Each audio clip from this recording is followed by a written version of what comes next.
Merci à Infomédiaire et merci de vous avoir déplacé donc justement pour parler du digital au Maroc, mais aussi de ce qu'a fait Lozim. Sur les 4-5 derniers mois, phase Covid, nous avons mené un certain nombre d'activités, dont 7 à 8 webinars qui ont parlé de la business continuity, de la cybercriminalité, mais aussi du télétravail, des risques derrière le télétravail, donc un certain nombre de sujets qui ont intéressé la communauté. Ce que prépare Lozim post-Covid comme relance, c'est déjà que nous avons vu que le digital a été un levier de développement et de croissance, mais aussi de facilitation de travail et de continuité des activités. Et là, nous poussons très loin cette réflexion avec un certain nombre de partenaires, pour ne pas les nommer, l'APB, Lozim, Maroc Numérique Cluster et MSEC, qui est une association de start-up. Nous travaillons sur donc justement une proposition que nous allons soumettre au gouvernement et aux officiels dans les jours à venir, donc justement pour pousser et voir comment est-ce que tout cet écosystème puisse donc justement pousser le développement et l'utilisation du digital, donc pour créer une offre Maroc digital, mais aussi améliorer les services e-gov et développer en fait tout l'écosystème des affaires du business au Maroc.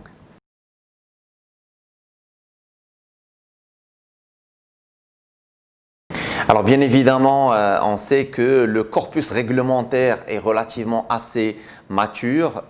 On sait qu'aujourd'hui, il y a aussi un projet de loi sur la cybercriminalité au Maroc, mais nous attendons un peu plus dans tout ce qui concerne par exemple l'open data. Donc l'open data, c'est quelque chose d'extrêmement important qui va créer de l'activité, mais aussi des opportunités d'affaires pour des startups, pour, on va dire, marketer le Maroc un peu plus dans le monde et puis aussi utiliser des opportunités d'affaires autour de l'open data dans le transport, dans le healthcare, dans l'éducation, dans un certain nombre de secteurs d'activité. Donc, on sait que le corpus réglementaire est très important, mais aussi le gouvernement, mais en fait tout l'écosystème doit œuvrer pour donc justement travailler main dans la main pour pousser le digital comme levier de croissance pour notre économie.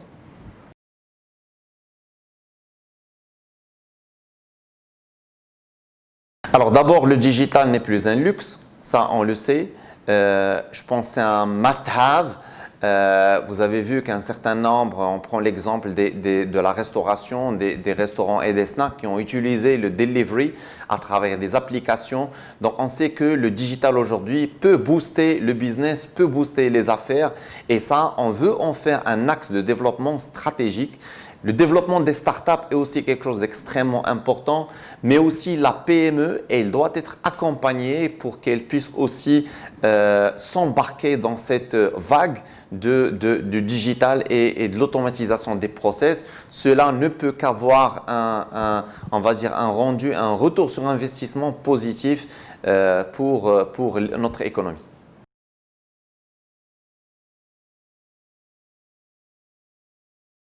Alors Lozim, comme je l'ai dit, a organisé 8 à 9 webinars, mais pas que.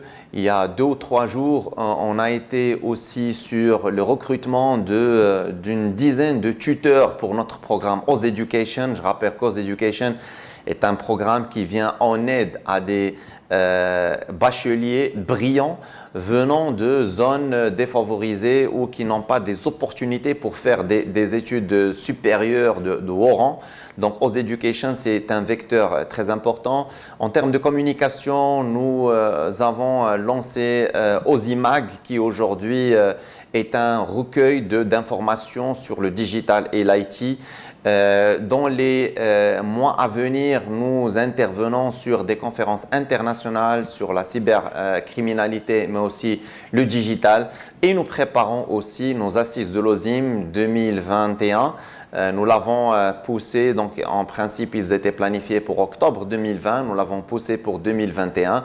Donc voilà un certain nombre d'activités qui font l'actualité de Lozim.